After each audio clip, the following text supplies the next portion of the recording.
तारीख 8 अगस्त और दिन शुक्रवार का बिहार पुलिस महकमे की बड़ी खबर लगातार 20 वर्षों से मुख्यमंत्री नीतीश कुमार के सुशासन में उनके करीबी और चहेते पदाधिकारियों पर उंगली उठती रही है। उनके सुरक्षा में तैनात रहे 1994 बैच के पुलिस इंस्पेक्टर संजीव कुमार खगड़िया में तूती बोलती थी। उससे पहले बेगूसराय जिले में थे और बेगूसराय जिले में एक ही इंस्पेक्टर का उस समय नाम चलता था, संजीव कुमार। तो 94 बैच के कई इंस्पेक्टर से मैंने बात किया कि वहाँ उस समय एक एक्सपी हुआ करते थे जो भी एडीजी है और उन पर भी गंभीर आरोप लगे, लेकिन सरकार ने उनको प्रमोशन दे दिया। वह एडीजी जब वहाँ बेगूसराय एसपी से हटे और वहाँ तैनाती हो गई कंदन साहब की, शायद मुझे कंफर्म याद नहीं है, तो पैरवी किए कि भाई इनकी बढ़िया थाना में तैनाती कर दीजिए संजीव कुमार की।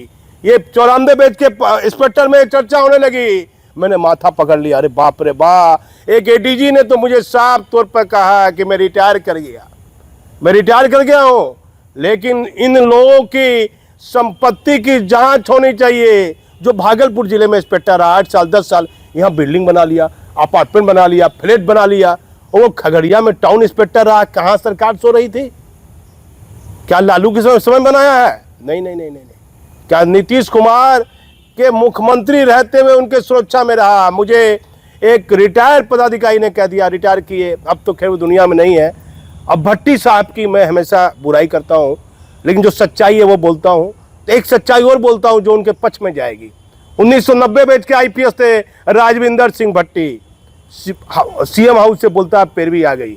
हाँ जी डीजीपी साहब, हाँ उसको संजीव कुमार को देख लीजिए, कहीं दे दीजिए। तो डीजीपी राजविंदर सिंह भट्टी भाई कहाँ किसी का, जब मीडिया का नहीं सुने, सरकार का नहीं सुने, कैसे नीतीश कुमार से तालमेल बैठा, कैसे डीजीपी बिहार का हुए, राम जाने।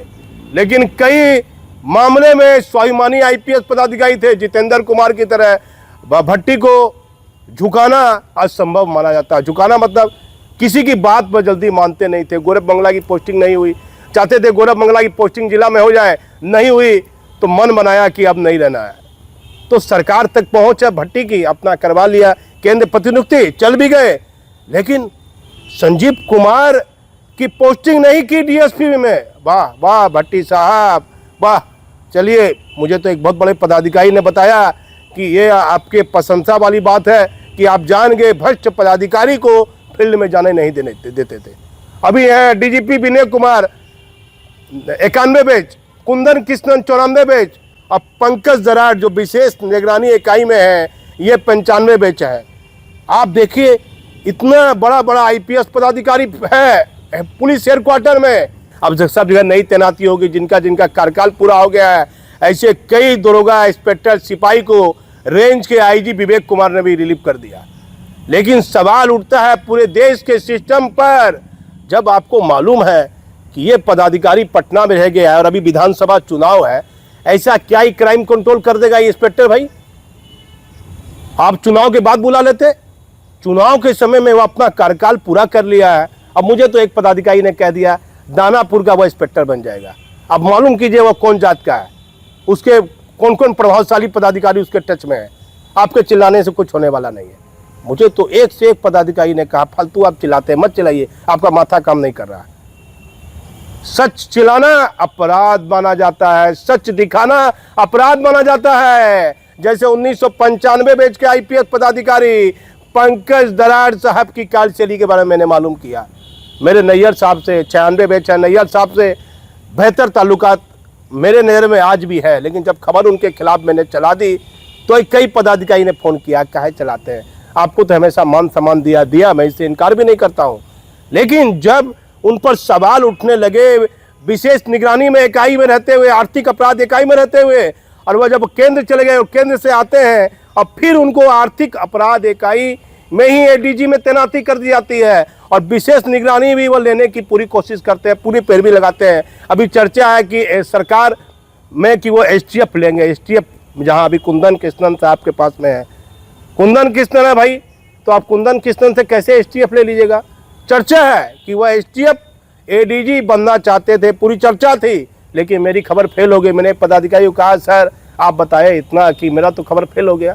अब तो झूठा खबर बताते हैं, कहाँ नहीं, आप घबराइए मत, ये खबर सच होगी आपकी। प्रभावशाली आईपीएस पदाधिकारी का तबादला होगा। तो पंकज दरार साहब जो 1995 बैच के आईपीएस पदाधिकारी हैं, मेरे कहने का तात्पर्य है वो भी अभी विशेष निगरानी में है, विधि व्यवस्था में भी है, उनके पास महत्वपूर्ण पद है सरकार का। लेकिन कोई पदाधिकारी मुझे ये नहीं करता है कि ये व्यक्ति, ये आईपीएस पदाधिकारी पंकज दरार साहब पक्षपात कर रहा है, ईमानदार पदाधिकारी है। नैयर साहब के बारे में मालूम पड़ता था, लेकिन जब हमें मालूम पड़ा, जब उंगली उठने लगी, तो सच तो दिखाना ही पड़ेगा। हमारा कोई नैयर साहब से मतभेद नहीं है। अमित तोड़ा के खिलाफ मैंने बहुत खबर बनाई, कोई उनसे मतभेद नहीं है।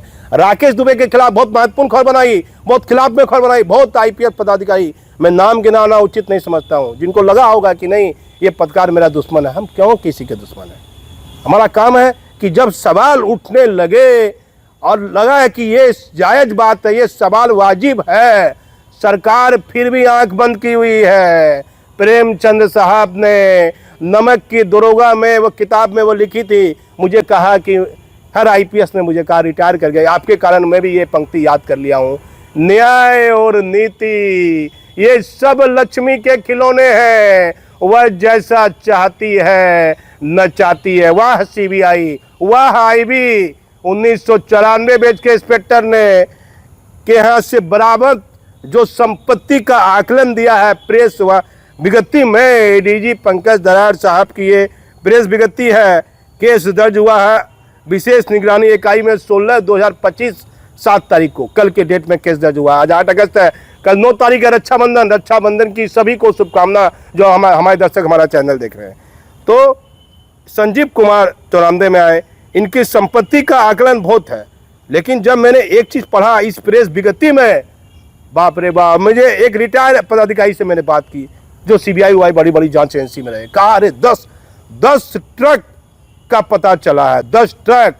और जहां संजीव कुमार खगड़िया में टाउन प्रभारी रहे, वहां अस्पताल बना लिया। नीतीश कुमार जी, क्या ये लालू का सुशासन था? ये आप ही का सुशासन था। वह अस्पताल बनाया, लेकिन मुझे एक इंस्पेक्टर ने कहा, उनके बेचमेट ने, कि अस्पताल में बहुत आमदनी होता है, अस्पताल से भी कमाया होगा। हाँ, तो ये सच बात है। कोरोना काल में बहुत डॉक्टर कमाया, वो भी कमाया होगा, अस्पताल से कमाया होगा। सही बात है, ये भी सही बात है। तो जिस प्रकार की उनकी संपत्ति का आकलन दिया गया है, बड़ा चौंकाने वाला आकलन है। मोटरसाइकिल और महिंद्रा गाड़ी पत्नी के नाम पर ये पता चला है। 3 जगह पर अलग अलग छापामारी की है विशेष निगरानी इकाई की टीम ने। 3 जगह में आप चले आइए। खगड़िया, अभी वो जहानाबाद में तैनात है, खगड़िया में रेड किया है। और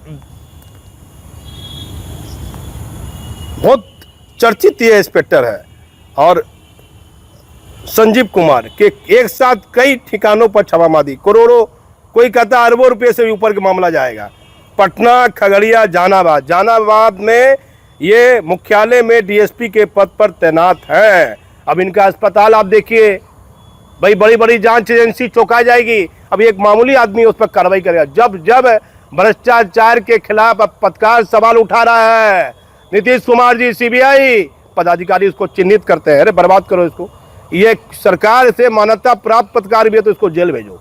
उसको डर ही नहीं है, जो उसको तो माल चाहिए, माल। बाप रे बाप, उसको कौन सी का डर है? सरकार का प्रभाव है, हेडक्वार्टर में पोस्टिंग है नहीं, फील्ड में पोस्टिंग है, तो डरता भी नहीं है। तो जो कार्रवाई की है पंकज दरार ने, 1995 बैच के आईपीएस पदाधिकारी है, और उनकी कार्रवाई पाक साफ है। लेकिन एक चर्चा हो रही है, मुख्यमंत्री जी, मैंने माथा पकड़ लिया। एक आईपीएस ने कहा बोल दीजिए, सरकार के तक बात जाएगी, बोलिए सरकार तक बात जाएगी। एक सिपाही जो मुख्यमंत्री के आवास पर सुरक्षा में है, अभी दरोगा हो गया, इंस्पेक्टर हो गया, राम जाने, कोई कहता रिटायर हो गया, वह विधायक विधानसभा लड़ना चाहता है, बोलता है अरबों की संपत्ति उसके पास है। वह मुख्यमंत्री के आवास पर सुरक्षा में रहते हुए कैसे कैसे मुख्यमंत्री के टेलीफोन का, मुख्यमंत्री से करीबी होने का नाजायज वह फायदा उठाया है। कितने लोगों की पैरवी उसने की है, और इतनी अकुत संपत्ति वह एग्रित कर चुका है जिसका अंदाजा लगा पाना कठिन है। कौन वो सिपाही है, कौन वह दरोगा इंस्पेक्टर है? एक आईएएस, एक आईपीएस जानता है। वाह वाह, न्याय और नीति हम सिर्फ सच दिखाने का जरिया है। किसी पदाधिकारी की प्रतिष्ठा का हनन करना हमारा कार्य नहीं है। सच देखना है, हमारे चैनल पर आप बने रहिए। मैं भागलपुर से दीपक नौरंगी। डीसीपी संजीव कुमार के पटना, खगड़िया और जहानाबाद में एक साथ कई ठिकानों पर छापामारी। डीएसपी संजीव कुमार की संपत्ति का जो आकलन ऐसा है, बड़ी बड़ी जांच एजेंसी को विश्वास नहीं होगा। 1995 बैच के आईपीएस पंकज दराद साहब की बेहतर कार्यशैली पुलिस महकमे में चर्चा का विषय। प्रभावशाली डीएसपी संजीव कुमार की पोस्टिंग के लिए प्रभावशाली पुलिस पदाधिकारी करते थे पैरवी। मुख्यमंत्री नीतीश कुमार की सुरक्षा में कई वर्षों तक डीएसपी संजीव कुमार थे तैनात। देश की केंद्रीय जांच एजेंसी की कार्यशैली पर हमेशा क्यों उठते रहे हैं सवाल। बिहार में एक से एक आईपीएस पदाधिकारी हैं, लेकिन 1995 बैच के आईपीएस पंकज दराद अपने कर्तव्य को ईमानदारी से निभा रहे हैं। बड़े बड़े भ्रष्ट पदाधिकारी के खिलाफ कार्रवाई कर रहे हैं। बिहार में भ्रष्टाचार के खिलाफ चल रहे अभियान के तहत स्पेशल विजिलेंस यूनिट एसवीयू ने शुक्रवार सुबह जहानाबाद में तैनात डीएसपी संजीव कुमार के कई ठिकानों पर एक साथ छापेमारी। ये कार्रवाई आय से अधिक संपत्ति के एक गंभीर मामले से जुड़ी है, जिसमें उन पर 1,52,00,000 से ज्यादा की अवैध संपत्ति अर्जित करने का आरोप है। विजिलेंस यूनिट ने डीएसपी संजीव कुमार के खिलाफ आय से अधिक संपत्ति का मामला दर्ज किया है। इस मामले की गहन जांच के लिए यूनिट ने पटना, खगड़िया और जहानाबाद में उनके अलग अलग ठिकानों पर एक ही समय में छापेमारी शुरू की। तीनों जगहों पर छापेमारी की कमांड डीएसपी स्तर के अधिकारियों के हाथों में है, ताकि कार्रवाई प्रभावी ढंग से पूरी हो सके। फिलहाल सभी ठिकानों पर जांच जारी है और विजिलेंस यूनिट की टीमें पूरे मामले की गहन छानबीन कर रही हैं। इस कार्रवाई से ये संदेश साफ है कि भ्रष्टाचार के खिलाफ सरकार की जीरो टॉलरेंस की नीति जारी है और कोई भी अधिकारी, चाहे वे किसी भी पद पर हो, जांच के दायरे से बाहर नहीं है। इस घटना ने एक बार फिर बिहार में सरकारी अधिकारियों के बीच व्याप्त भ्रष्टाचार की समस्या को उजागर किया है। विजिलेंस यूनिट को उम्मीद है कि इस छापेमारी के दौरान उन्हें कई महत्वपूर्ण दस्तावेज, बैंक खातों से जुड़ी जानकारी और संपत्ति से संबंधित कागजात मिल सकते हैं, जो डीएसपी संजीव कुमार की अवैध कमाई को साबित करने में मददगार होंगे।